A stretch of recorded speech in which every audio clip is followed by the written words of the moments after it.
Once again, I'd just like to stress it really with very much pleasure that we welcome Maître Bouhoumeini to join us today. The Africa program at Chatham House has over the last 5 years or so really put considerable effort into developing our work on Mauritania and deepening understanding of the country and its relationships with neighbors in the region, whether West Africa or, of course, the Maghreb.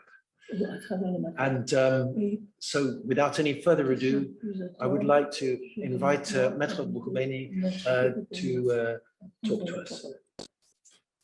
Merci. Merci. Non, c'est comme vous voulez. Vous allez traverser le canal. Non, je fais un consécutif, c'est pour ça. I'm just deciding how long you will speak before I interpret. So that's, yeah. Okay, how long? What, 5, 10, 15 minutes? You want the whole speech in one go? That's what I'm saying. C'est peut-être mieux si vous parlez, si vous voulez, en petit paragraphe, pause, et puis madame peut parler en anglais. Très bien. Comme ça, ça donne une certaine continuité à la réunion. Thank you. Thank you.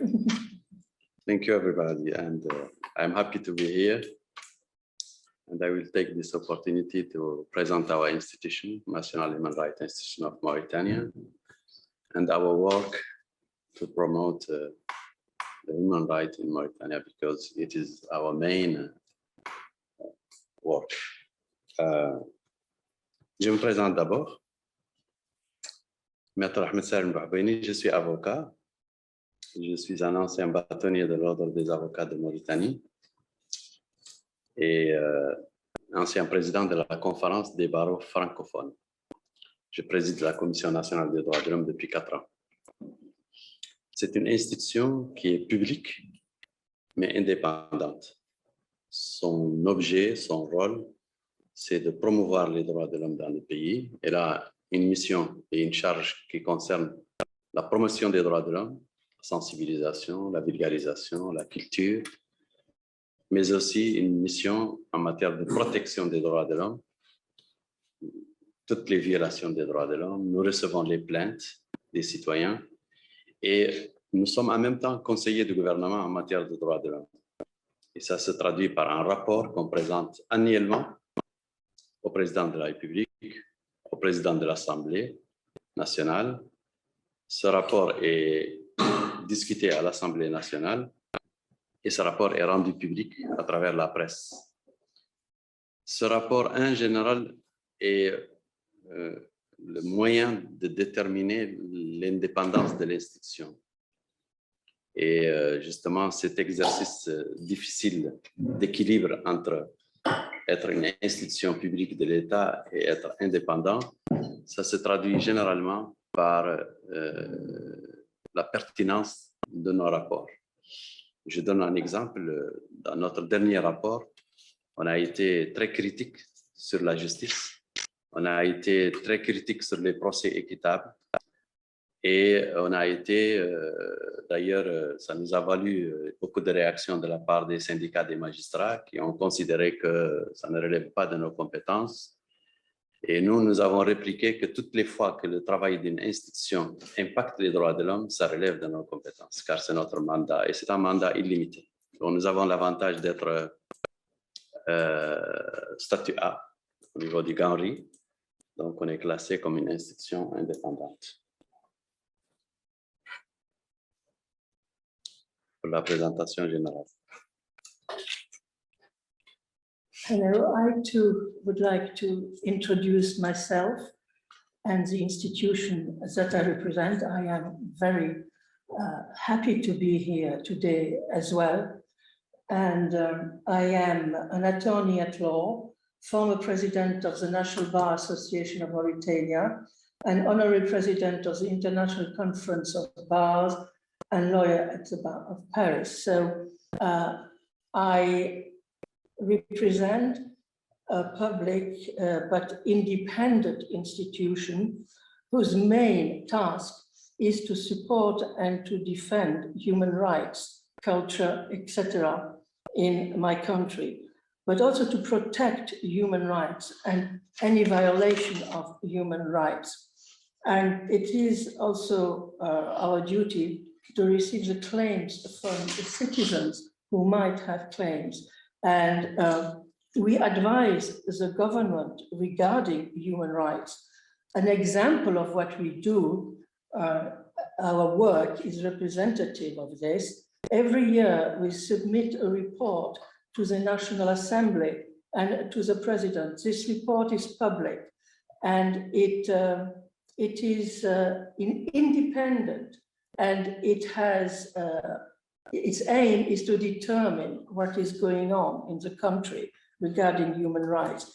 It isn't an easy task because we have to strike a balance here between the state and the independence of our institution. And this report is a proof of that.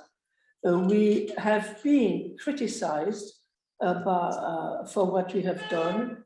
We have also criticized the justice system, and we have criticized the way tribunals work, which is not always just in our opinion.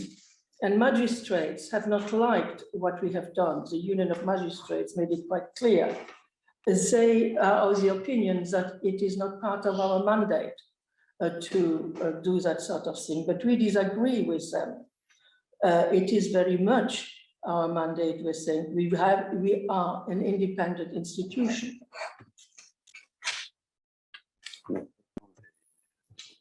Avec la traduction ou... Oui. Oui, c'est d'accord. Oui, mais si vous avez besoin d'un petit peu plus de temps, d'accord. Vous avez un problème? Non, non, je dis, on m'avait dit qu'on a un temps limité de 20 minutes. Est-ce que c'est pas trop limité. C'est une limite très informelle. Très bien. Donc, je m'en vais d'abord. Il y a un sujet qui est extrêmement important en Mauritanie, c'est le sujet de l'esclavage. La Commission nationale des droits de l'homme a pris en main ce dossier pour une raison simple, en considérant que c'est d'abord la pire violation des droits de l'homme et que, étant donné que nous avons un mandat de promotion et de protection des droits de l'homme, cette question revient au cœur de notre... Et puis, nous avons adopté une démarche très simple. D'abord, qui a commencé par reconnaître que l'esclavage existe peut-être dans notre pays comme il existe dans tous les pays du monde. Et donc, s'éloigner de cette approche de considérer que le sujet est un sujet tabou et que la logique aussi du déni. Deuxièmement, on a adopté une approche offensive, c'est-à-dire qu'on est allé faire des caravanes qui ont sillonné tous les pays pour vulgariser, pour sensibiliser, pour faire connaître la loi, pour faire entendre aux citoyens que c'est un crime qui a été élevé au rang de crime contre l'humanité, imprescriptible, qu'il y a des sanctions, parce que la première chose qu'il faut faire d'abord, c'est informer les citoyens. Même si nul n'est censé ignorer la loi, il est constaté que beaucoup de citoyens n'ont pas accès pour des raisons d'éloignement ou pour des raisons de niveau, pour des raisons diverses, n'ont pas accès aux informations. Donc, il fallait dire à tous les citoyens mauritaniens que l'esclavage est un crime et que l'esclavage n'est pas autorisé. Donc, cette caravane a duré 2 ans. Au cours de 2 ans, nous avons sillonné tous les pays. Et nous avons estimé que c'est la première étape, c'est la première démarche, et elle a donné des résultats. La deuxième démarche que nous avons faite, c'est qu'on a trouvé que les institutions, les organisations de la société civile dénoncent, et les défenseurs des droits de l'homme dénoncent parfois des cas d'esclavage et dénoncent la manière avec laquelle ces cas sont traités par les tribunaux, par la gendarmerie, par le parquet. Et il y avait une sorte de dysfonctionnement, en quelque sorte, de telle sorte que les ONG déclarent des cas. Quand les autorités font des investigations et qu'ils constatent que ces cas ne sont pas avérés, les ONG reviennent encore dire non, c'est plutôt des cas avérés, mais vous les avez camouflés parce que l'administration, la justice, la gendarmerie, le parquet, tout le monde est embarqué dans une logique. Alors nous, on a dit, c'est l'occasion de s'interposer entre les deux. Donc, toutes les fois qu'un cas d'esclavage est signalé, on se déplace, on fait des investigations indépendantes qui ne sont ni celles du gouvernement et des autorités, ni celles des ONG. Et on rend public notre œuvre. Pour cela, nous avons aussi considéré que autant nous sommes une institution indépendante, autant nous sommes une institution libre, autant nous avons aussi cet aspect d'être une institution publique de l'État. Et donc, il y a toujours des moyens de douter de notre propre indépendance et de notre propre impartialité. Pour ce faire, nous avons fait un accord avec le bureau du Haut-Commissariat des Nations Unies et toutes les investigations que nous faisons sont faites conjointement avec le bureau du Haut-Commissariat des Nations Unies. Et toutes les déclarations qu'on fait et tous les résultats et tous les rapports qu'on établit sont faits conjointement avec le bureau du Haut-Commissariat des Nations Unies aux droits de l'homme à Nouakchott. Donc ça nous a permis de traiter tous les cas qui sont signalés en Mauritanie. Également, comme il y a les droits économiques et sociaux qui sont aussi importants que les droits civils et politiques et que les droits de l'homme ne sont pas forcément, ne sont pas exclusivement les droits civils et politiques, nous avons considéré qu'il y a lieu de faire un axe principal, un focus sur les droits économiques et sociaux. Et à ce titre, nous avons estimé, pour revenir à la question de l'esclavage, qu'il ne suffit pas tout simplement d'appliquer la loi, de poursuivre les auteurs, mais encore faut-il prendre en charge les victimes. D'où nous avons fait un autre accord avec l'agence qui est chargée de la solidarité et de la lutte contre l'exclusion, qui a des moyens destinés justement à rétablir les équilibres au niveau de la société. Nous avons fait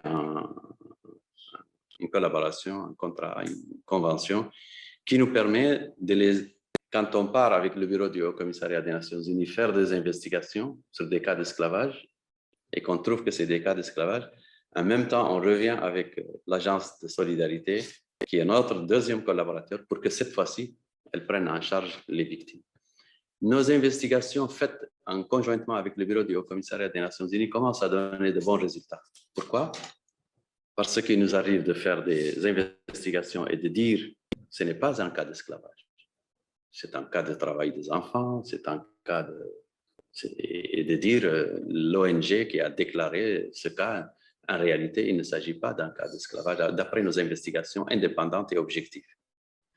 Mais il nous est arrivé aussi de dire oui, c'est un cas d'esclavage. Donc nous avons une certaine objectivité, une certaine crédibilité aujourd'hui qui fait qu'à chaque fois qu'un cas d'esclavage est signalé en Mauritanie et que notre organisation se déplace avec le bureau au commissariat des Nations Unies et avec des ONG, tout le monde sait que les résultats seront des résultats objectifs. Je pense que cette question est importante. Pourquoi? Je vais conclure ce paragraphe par ça. C'est parce que nous estimons qu'il y a beaucoup de fausses informations qui circulent sur l'esclavage en Mauritanie, au niveau des ONG, au niveau des organisations.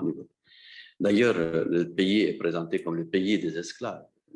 Quand on tape la Mauritanie sur un moteur de recherche n'importe lequel, nous avons l'esclavage.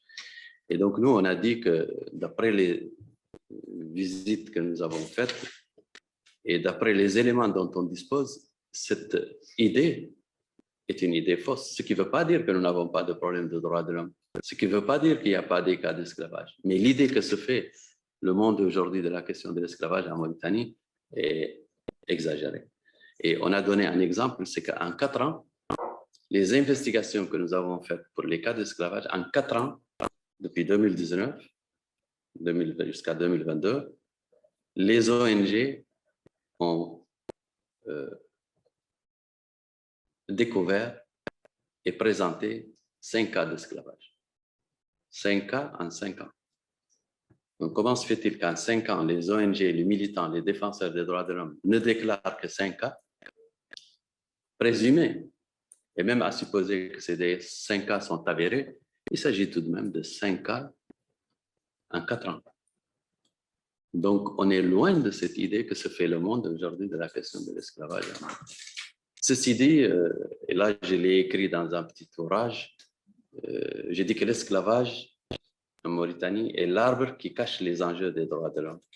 C'est-à-dire qu'on a beaucoup d'enjeux de droits de l'homme, on a beaucoup de problèmes de droits de l'homme, mais nos partenaires et nos amis sont focalisés sur une question qui en réalité n'en est pas une, au sens quantitatif, Il y a certainement des cas d'esclavage, mais ce n'est pas le problème fondamental. Il y a d'autres problèmes, comme par exemple, on l'a déclaré, le poids de l'ancien esclavage. L'esclavage a existé en Mauritanie. Il y a des enfants aujourd'hui, des jeunes, des femmes, qui sont fils d'anciens esclaves et dont les grands-pères sont des anciens esclaves. Donc, le poids de cet esclavage est tel qu'aujourd'hui, avec la vulnérabilité, avec la pauvreté, ils sont facilement exploitables et ils sont qui peuvent être facilement soumis à... Donc, ce sont ces cas-là qui se reflètent dans l'enseignement, qui se reflètent dans l'accès à l'éducation, dans l'accès à la santé, dans l'accès à l'emploi, dans l'accès à l'école, qui sont en fait des conséquences de l'esclavage qui sont claires. Mais si on est focalisé sur la recherche des cas d'esclavage, on risque d'oublier ces cas-là. Et c'est là où on a dit, il faut aujourd'hui qu'on fasse une campagne pour dire aux gens, venez nous aider. Amnesty International, Human Rights Watch, on invite tout le monde à venir nous accompagner dans nos caravanes de sensibilisation, mais aussi nous accompagner dans nos campagnes qui concernent les investigations. Et ensemble, on va attaquer les vrais problèmes des droits de l'homme en Mauritanie. Il ne faut pas que l'esclavage occulte les vrais problèmes des droits de l'homme en Mauritanie. Et donc, cette invitation, nous l'avons faite. Et nous avons aussi bénéficié de l'accompagnement. Par exemple, dans nos dernières missions, nous avons été accompagnés par l'ambassadeur d'Espagne, l'ambassadrice d'Espagne dans une ville, l'ambassadrice d'Allemagne dans une autre, l'ambassadeur de France à Agjucht, l'ambassadrice des États-Unis à Alleg, l'ambassadeur de l'Union européenne. Donc, ils participent à nos actions. Et il nous arrive parfois de dire dans des grandes réunions, on lance un appel à toutes les institutions, à toutes les organisations de la société civile, à tous les défenseurs des droits de l'homme, en leur disant, du 1er au 15 du mois prochain, nous serons dans telle région. Du 15 au 30, nous serons dans telle région. Mais allez-y devant nous. Allez-y chercher des cas d'esclavage. Peut-être qu'il y a des cas d'esclavage. Et pendant notre séjour dans ces régions, présentez-nous. Et nous ne sommes pas seuls avec nos partenaires, présentez-nous ces cas. Donc, je pense qu'il y a lieu de faire un appel, en quelque sorte, et c'est ce qu'on fait aujourd'hui, à nos partenaires de venir nous accompagner. Tout est ouvert. Les autorités ont ouvert pour la Commission nationale des droits de l'homme, sans aucune limite, et ses partenaires, le droit de circuler dans le pays, de vulgariser, de sensibiliser et de chercher des cas. D'ailleurs, on a fait un numéro vert qui est destiné à le signalement pour les cas d'esclavage. Et on a appelé ça le silence est coupable. Si vous voyez autour de vous des cas d'esclavage, dénoncez ces cas d'esclavage. Je termine aussi ce paragraphe en disant que nous nous sommes occupés aussi d'autres questions, comme par exemple la liberté d'expression, la liberté d'association. Et nous avons dans notre rapport de l'année dernière, pas le dernier, l'avant-dernier rapport, mis l'accent sur les violences policières, mis l'accent sur le traitement des manifestations, la gestion des manifestations. Et nous avons même dans notre rapport signalé toutes les personnes qui ont été arrêtées. Et bien sûr, la Commission nationale des droits de l'homme actuellement, toutes les fois qu'une personne est arrêtée, lui rend visite, s'assure de ses conditions, des conditions de détention, de délai, du respect des procédures, lui assure la visite de ses parents, lui assure la visite de son avocat et de son médecin en cas de besoin. Et je pense que ça a fait changer un petit peu les choses tout dernièrement.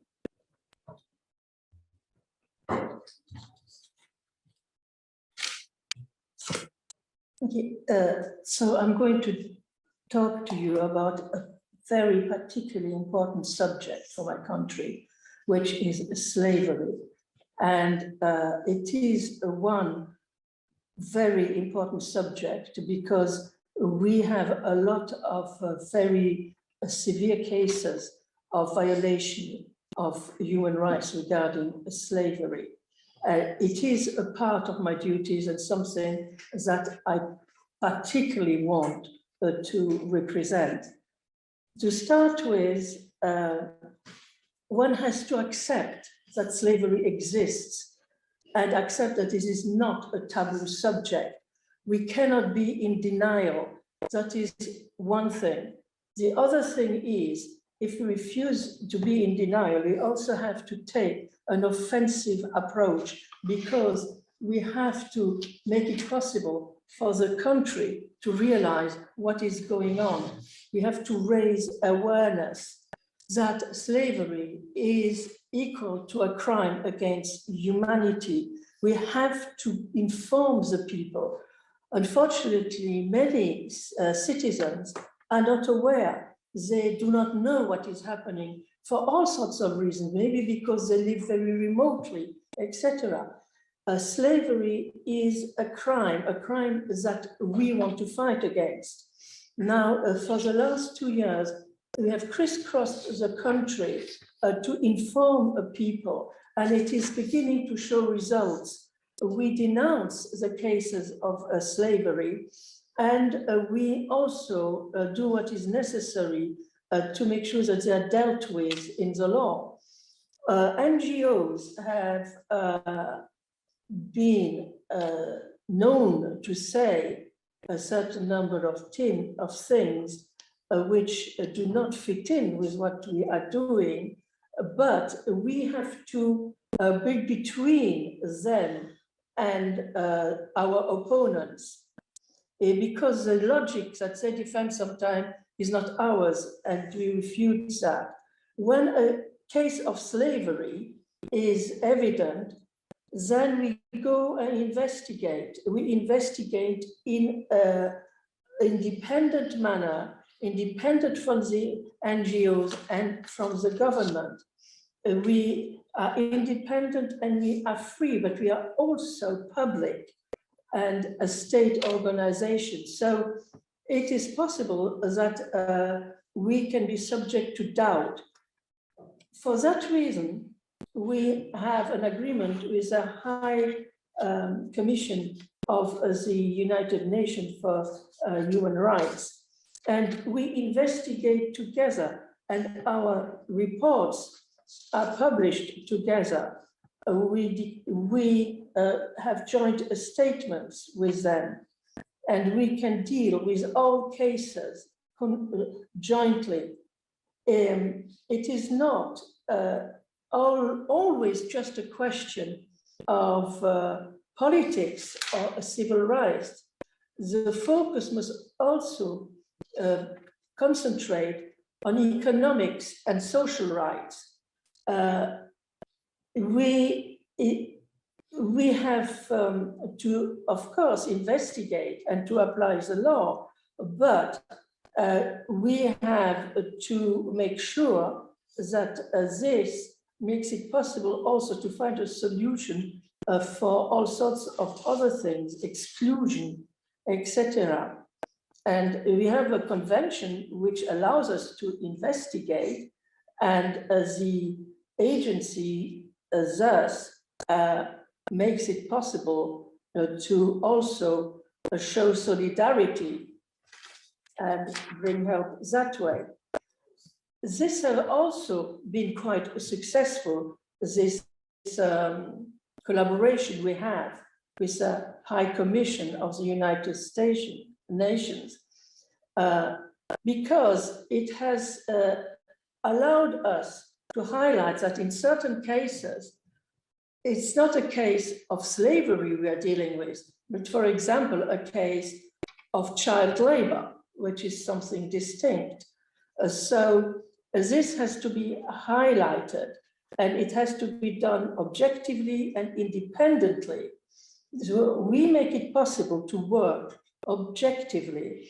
It is important because of the fact that the country is very much subject to slavery of all sorts, and that there are all sorts of false information also that can be circulating, fake information. So we fight against that too.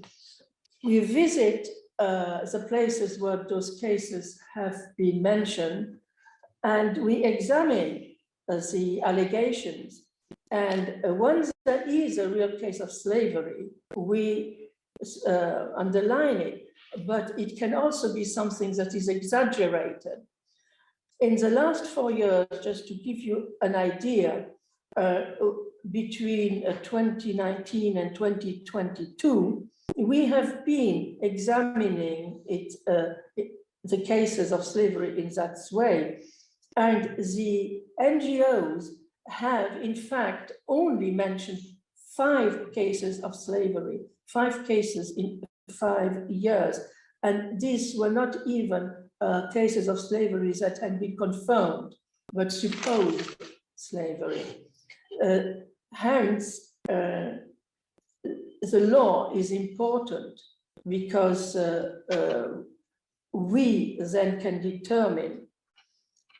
One has said that slavery is the tree that hides the forest of human rights. We have to focus on human rights, but doing that, notwithstanding the fact that historically there is a problem too. Whole families are held in a form of slavery because it is easy to exploit them, because they have become slaves in a certain way. And that is linked to all sorts of other things like schooling, education, health services, etc. It goes both ways. So all these cases that you are examining, you have to examine them, not forgetting what I've just said, that there can be different cases of slavery or near slavery. And the other organizations, like Amnesty International and Whitewash, have investigated us and have not always agreed with us, but have also realized that there are real problems of human rights in the country. Various ambassadors have visited our country recently in various parts of it.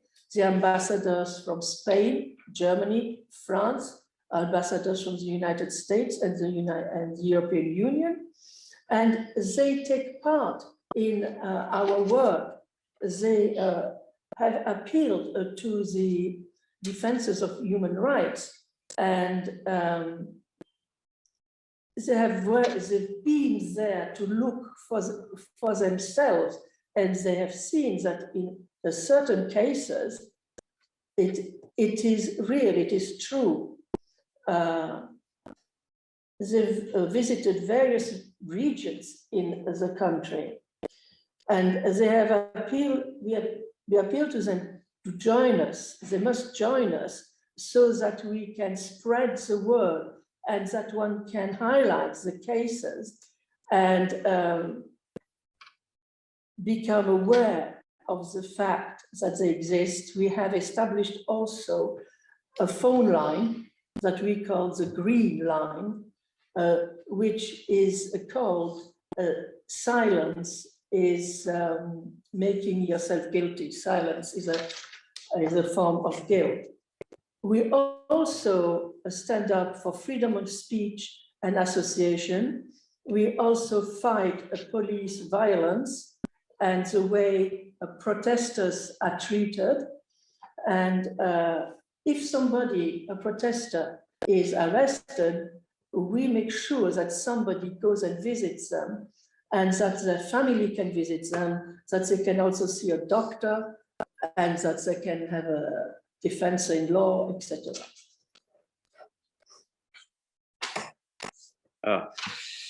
Bien, nous avons un rôle au niveau de la Commission nationale des droits de l'homme d'être un petit peu l'interface avec un intermédiaire entre la société civile et le gouvernement, mais aussi entre la communauté internationale et le gouvernement, en ce sens que nous suivons les recommandations des organes de traité des Nations Unies, les mécanismes, et nous essayons de faire en sorte que l'État respecte les engagements, prenne les mesures qui sont de nature à harmoniser sa législation avec les conventions internationales.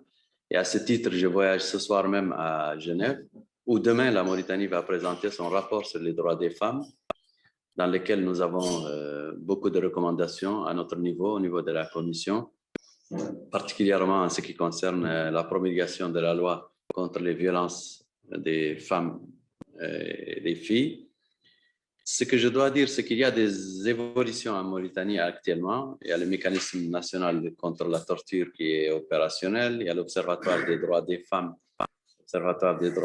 qui vient d'être mis en place. Il y a une loi sur la traite des êtres humains.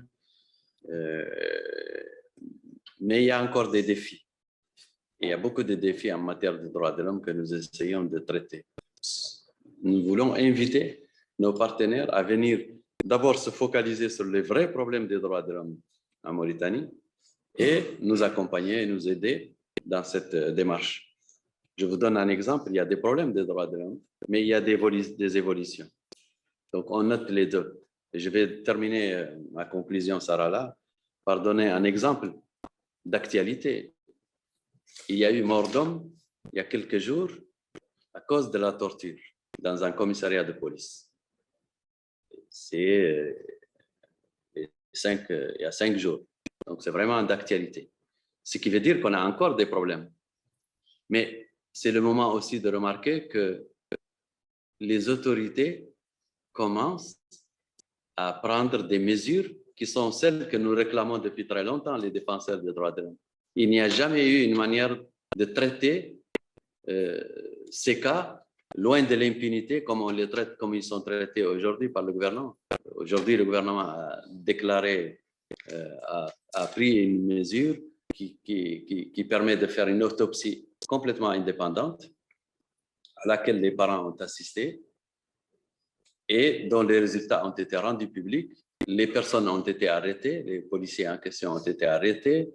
Une procédure d'enquête est en cours et une procédure judiciaire, bien entendu. Donc ça, c'est nouveau. Ce qui veut dire que autant il y a des problèmes des droits de l'homme, autant il y a une dynamique aujourd'hui. Des problèmes des droits de l'homme, il y en a partout dans le monde, il y en aura toujours de toute façon. Mais l'essentiel, la différence entre les États, c'est que les États de droit prennent des mesures et à ce titre, nous sommes vraiment inquiets pour cette question de mort d'homme sous la torture dans un commissariat de police. Autant nous sommes très satisfaits également des mesures qui ont été prises par le gouvernement. Et nous avons accompagné tout cela par des communiqués et par des visites d'ailleurs sur les lieux. Notre équipe a visité là depuis, a pris connaissance de toutes les informations sur ce plan. Donc voilà à peu près, ça peut résumer l'idée que nous avons beaucoup de problèmes de droits de l'homme, mais il y a une évolution et il y a une dynamique qui se fait aujourd'hui en Mauritanie. Et c'est cette dynamique qu'il faut peut-être accompagner et que nous demandons à nos partenaires et aux gens d'accompagner. Je vous remercie et je suis disposé à répondre à vos questions. So, the Commission for Human Rights, the National Commission for Human Rights in Mauritania, is interfacing with civil society, between civil society and the government, and also the international community and the government. So we enact also the recommendation of the United Nations, and we do our best so as to respect our commitments by taking the necessary measures. And I myself am going to go to Geneva soon, next week, to defend the rights of women and girls and violence against women and girls.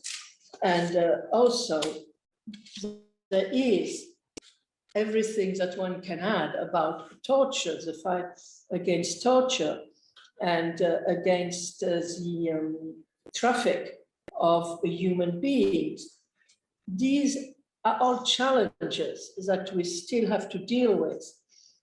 I invite other people, other stakeholders to come and focus on all these real problems and to join us in our will to eradicate them.